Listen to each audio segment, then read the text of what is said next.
Salam sejahtera Malaysia, denyut nadi suara rakyat bergema di channel ini. Jangan lupa tekan butang subscribe, like dan share. Malaysia kita punya, cintai Malaysiaku, kita jaga kita.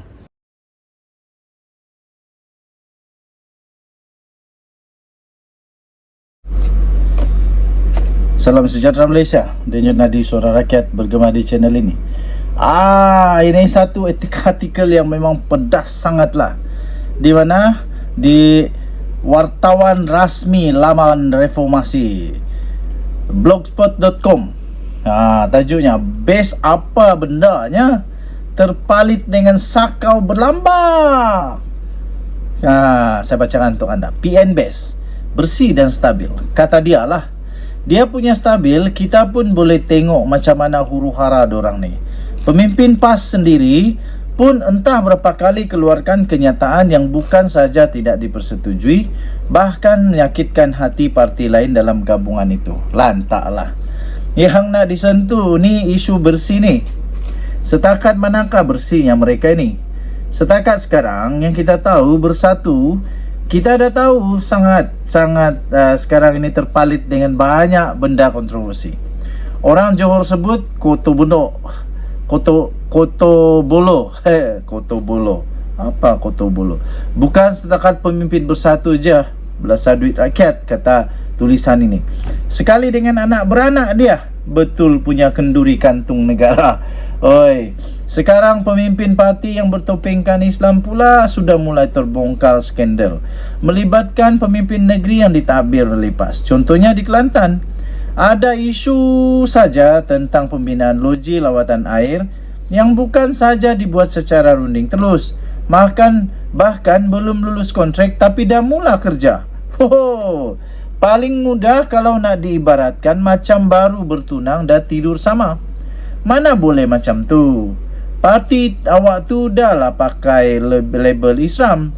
Kalau buat benda tak senonoh begini, sekali dengan nama Islam tercemar, kata penulis ini. Syarikat itu tak punya kepakaran, sebab itu SPAN tak luluskan. Tapi dia nak juga sebab kerja dah mula. Aduh, macam mana boleh syarikat yang tak ada kepakaran diberi kontrak runding terus ni? Dah mula kerja pula tu, walaupun kelulusan belum dapat. Jadi sang menteri yang masa tu seorang lebay juga, terpaksa arahkan SPAN untuk luluskan, walaupun ia bertentangan dengan arahan awal SPAN. Pening? Pening. Memang pening lah. Bila nampak Pak Al-Haji merempit pun kita geleng kepala. Apalagi kalau lebay tak jujur dalam memerintah, kan? Kata penulis ini. Tambahnya lagi, itu satu. Ada lagi satu kes di Terengganu pula. Baru-baru ni heboh cerita tanah yang dikatakan bernilai 29 juta ringgit dijual pada harga RM550,000 saja. Woi, jauhnya. Ada diskaun ke? Alah, murah sikit-sikit je daripada pasaran. Dalam 5,800% je diskaun. Hebat betul kerajaan Terengganu berniaga. Dijual pula tu kepada persatuan yang isteri MB jadi ketua. Ini kebetulan je kot. Ini bersih style apa? Bersih ke kalau penuh dengan nista? Sebelum ni pemimpin bersatu yang tertangkap serong. Sekarang lebay pun sama. Dah tu siapa yang bersih dalam PN? Gerakan? Mungkinlah. Itu pun sebab gerakan tak ada kuasa. Kalau ada kuasa mungkin sama je mereka ni. Sebab tu mereka bersama membentuk gabungan. Dan sebab tu mereka semua benci dengan Perdana Menteri ke-10 Datuk Seri Anwar Ibrahim dan nak rampas kuasa. Sebab mereka tahu Datuk Seri Anwar Ibrahim benci rasuah dan penyelewengan. Kalau biar Datuk Seri Anwar terus ditampuk kuasa, ini jadinya. Terbongkar semua kecurangan mereka. Itu belum buka cerita kronisme dalam pentadbiran.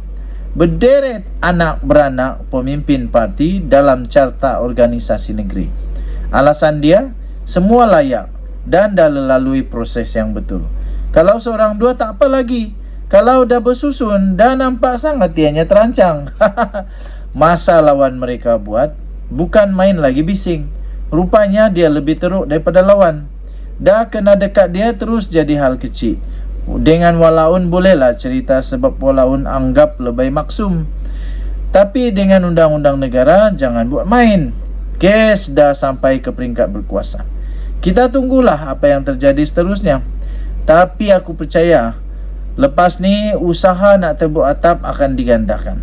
Sebab cuma itu cara mereka nak lepaskan diri. Dokumen untuk buktikan kecurangan ini semuanya ada lengkap. PN best ke? Malam sikit lah. Malam sikit PN ni bukan setakat kotor, malahan berterabur, kotor lagi mengotorkan. Bersyukurlah rakyat bukan PN yang bentuk kerajaan selepas PRU yang lepas. Kalau tak, entah apa nasib kita sekarang. Gua ni boh. Ditulis oleh Raja Gelap. Siapa Raja Gelap ni? Raja Gelap anda boleh lihat di dalam official media ataupun di wartawan rasmi laman Reformasi atau rlr.blogspot.com. Ini ditulis oleh seorang penulis yang menyebut dirinya sebagai Raja Gelap. Wah, memang pedih, pedas dan bikin sakit jiwa. Salam sejahtera Malaysia, Denyut Nadi, suara rakyat bergema di channel ini. Bekas Perdana Menteri Datuk Seri Ismail Sabri Yaakob akhirnya, pertama sekali kamu kena ingat dia pernah jadi Perdana Menteri. Ketika dia jadi Perdana Menteri, dia adalah Perdana Menteri daripada BN UMNO yang paling pendek dalam sejarah. Beliau adalah Perdana Menteri yang paling, saya fikir, paling didesak lah. Tak pernah ada Perdana Menteri yang didesak untuk bubar parlimen, yang katanya yakin sangat nak menang, akhirnya kalah memalukan. Akhirnya Datuk Seri Ismail Sabri Yaakob hari ini membuat satu kejutan dengan beliau telah pun menghadap yang di Pertuan Agong. Perdana Menteri, bekas Perdana Menteri Datuk Seri Ismail Sabri Yaakob dilaporkan telah pun menghadap yang di Pertuan Agong. Yang di Pertuan Agong, Sultan Abdullah Riayatuddin Al-Mustafah Billah Shah telah berkenan untuk menerima menghadap bekas Perdana Menteri Datuk Seri Ismail Sabri Yaakob di Istana Negara pada jam 11.30 pagi.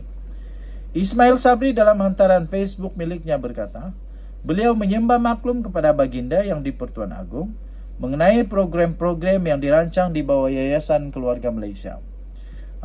Bagus. Ini bekas Perdana Menteri yang baik. Bagi saya baiklah. Kenapa?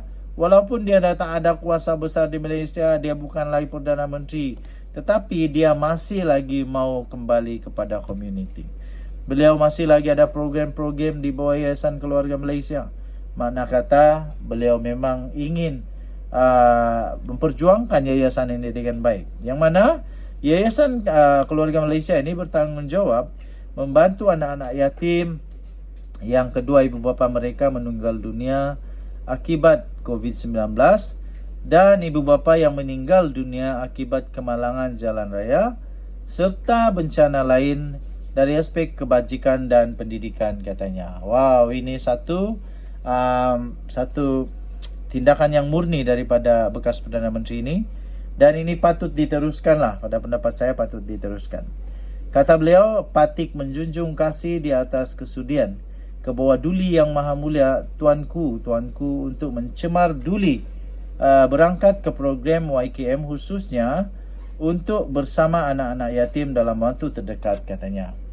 Patik juga menjunjung kasih atas perkenan ke bawah duli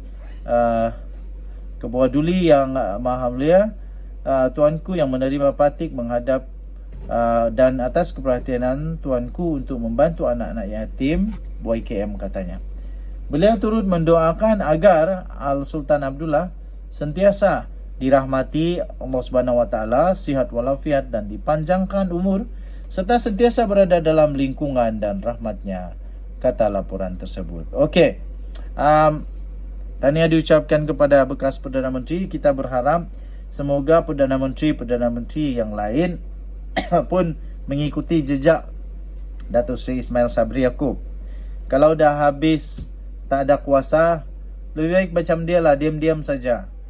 Usahakan yang baik, membantu orang-orang miskin, orang yang tak bernasib baik, itu lebih baik daripada dah tua-tua, terlalu tua, lebih 80 tahun dah umur, nak dekat 100 tahun dah umur, tapi tetap juga nak sibuk politik. Lebih baik pergi buka yayasan, bantu orang-orang miskin, orang-orang yang yatim piatu, itu lebih baik. Dan Nadi Suara Rakyat, perkembangan channel ini, bye-bye.